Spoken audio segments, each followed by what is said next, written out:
Hello everyone, welcome back to this video. As an actor, director and producer, Denzel Washington has been a part of some seriously successful movies, from his role in the action series The Equalizer and his Oscar-winning performance in Training Day to his thoughtful work in Fences. Washington continually proves that he is one of the greatest actors of his generation. However, his life has not always been easy, with Washington facing a multitude of challenges on his road to success. Washington's entry into the acting world was somewhat unexpected. I was studying medicine at college but found out quickly I did not want to be a doctor, as I was not smart enough and I was just bored, he told the Daily Mail. After starting to take some acting classes, Washington realized that he might have a future as a performer. I thought people are telling me I'm good, so maybe it's something I'm supposed to do. Maybe one day I will make $650 a week and work on Broadway. It was never my plan to go to Hollywood. From his experiences during childhood to the difficulties he faced throughout his career, read on as we examine the tragic truth of Denzel Washington, known for the plethora of movies including his Oscar-winning roles in 1990's Glory and 2002's Training Day. Denzel Washington has had quite the acting career. However, the inimitable actor's childhood was a world away from Hollywood. During an interview with the Daily Mail, Washington opened up about some of the challenges he faced while growing up, including when his parents split up. My parents got divorced when I was 14, so I was only around a father up until that time, but it was the religious instruction which supported me, he told the publication. During another interview with Parade, Washington reflected on the relationship between his mom and dad, saying, "My parents were like night and day." He continued, "She's urban, raised in Harlem. My father was just this spirits-filled man until the day he died in 1991, a country boy raised on the farm in Virginia. They say opposites attract, but my parents only grew apart." The divorce had a huge impact on Washington's youth and would influence how he felt about his mother and father in later years. After his parents broke up, Denzel Washington found himself getting into more trouble with him, which he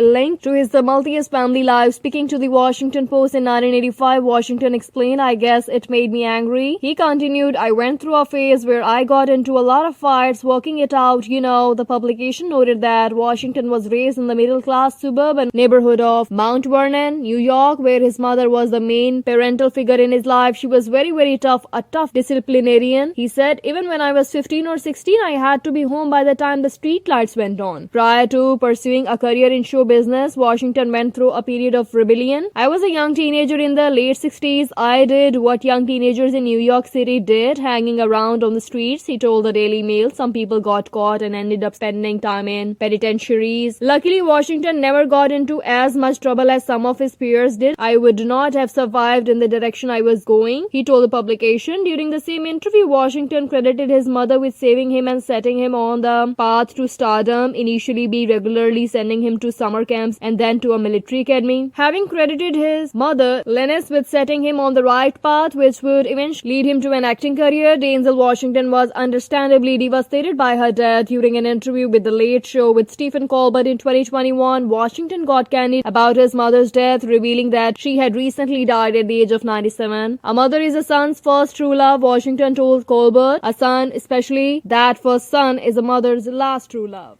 The actor became visibly emotional, talking about his mom, and revealed that he was starting to get choked up. Washington noted that his mother was a steady presence throughout his life, saying she was there for everything and she went home. The Fences star also revealed that he had not cried at Lennis' funeral, joking that he would clearly saved up all of the tears from his interview with Colbert. Washington's emotional reaction while talking about his mother's death shows just how important she was in his life. While Denzel Washington's mother, Lennis, was a constant presence throughout his life, he had a very different relationship with his father, Denzel Hayes Washington Sr. During an interview with GQ, Washington addressed his connection to the things I did, like sports and things he was not really interested in. He continued, "Not to say that I did not love him like a dad, but we did not play ball, those type of things." Similarly, during his interview with the Daily Mail, the Courage Under Fire star said, "My brother worked all the time and he preached at weekends. In my generation, nobody saw their father. That's how life was." Washington's father died in 1991 while the actor was filming 1992's Malcolm X. In his interview with GQ, Washington revealed that he had not cried when his father died and never did all through the funeral and all that, he told the publication. There was no connection. Instead, Washington told the interviewer that he was much more like his mother than his father, but then his dad was a decent spiritual man. Ultimately, the actor's relationship with his father was much more distant than the lifelong connection he had with his mom. Before he started pursuing acting as a serious career, Denzel Washington actually wanted to be a football player. My son is fulfilling my dream, playing football like I had always wanted to. He told the Oprah magazine in 2008. Ultimately, John David Washington quit football following a series of injuries and is now an acclaimed actor just like his dad, revealing that he was pleased John David had made the switch from sports to acting. Denzel told People he's had I don't know how many concussions, a broken collarbone, a torn up knee, and Achilles tendon. No, I'm glad it's over. While Denzel may have wanted to pursue a football career in his youth, a serious injury made him think twice. During an interview on the Graham Norton show, Denzel revealed that he injured his pinky finger on so many occasions that it became seriously dislocated. Noting that surgery had now fixed the once prominent problem, Denzel joked, but it's like a gummy bear in there. Perhaps we should thank Denzel's dislocated finger for contributing to his decision to switch gears and pursue acting instead of football. Throughout his career, Denzel Washington has dealt with prejudice. In fact, when he was just starting out, Washington was unhappy with one particular role that he was offered and feared that it could ruin the trajectory of his career. Speaking to Times Talk via Madame Noir, he explained, I got a part in the movie 1986. The character raped a white woman. They tried to electrocute him, but it did not work and he became a cult hero. Then they tried to hang him. Understandably, Washington was concerned about the film's portrayal of a black character and he made his thoughts clear despite being offered a large salary to play the role. I called Sidney Poitier and told him, man, they are offering me $6 lakh and he told me the first 2, 3 and 4 films you do in this business will dictate how you are perceived. Ultimately, he turned down the part following his intuition that it was wrong. During a 2016 interview with CBS News, Washington also addressed the lack of diversity at the Academy Awards, calling the Oscars unfair. I have liked it. He explained, I have been the guy at the Oscars without my name being called. When my name is called, when everybody thought they was using to call my name and they did not. Despite the inequality, Washington encourages performers not to quit. In 2014, TMZ reported that Denzel Washington had spent 2 weeks at the detox facility in Orange County, California, following a month of excessive drinking that illegally occurred during a family vacation on a yacht. Sources subsequently told the publication that Washington was detoxing from toxins as well as alcohol and had the assistance of a chef, a trainer, and a nutritionist at the Orange County facility. However, Washington's publicist later disputed reports that the actor had been detoxing after partying too hard. Speaking to Entertainment Tonight, Washington's publicist said he does this health cleanse every time he is about to go back to work and start his conditioning and nutritional program. He continued always cleans up after the family vacation in prep for work. Nothing new. It's unclear whether Washington was simply getting back in shape for his next role or actually attempting to detox from alcohol, but either way, his stay at the facility made headlines. Denzel Washington's achievements in the entertainment industry speak for themselves, but the actor is not as confident when it comes to standing on top of tall buildings. During his interview with the Daily Mail, Washington revealed that he had started to experience vertigo as he had gotten older. When I was younger, I was never afraid of heights, but I have developed a fear, he told the publication. If I go out on the balcony, I will get queasy. Flying on planes does not bother me, but when the space is open and I can feel the air, it's really hard. Washington's fear is particularly bad when he is filming scenes that require him to be up high, especially when he might come into contact with other people. What bothers me most is people walking around me, maybe the fear of someone coming behind you and pushing you, he told the Daily Mail. So when I am on the set with the crew and they are getting the scene ready, I will tell them to finish their work and then I will come up and do my job. Luckily, it sounds as though Washington has found some methods for dealing with his vertigo, particularly while he's working, but it can't be easy, especially when he's filming action movies like The Equalizer 3. Thanks for watching, everyone. Please like, share, comment and subscribe.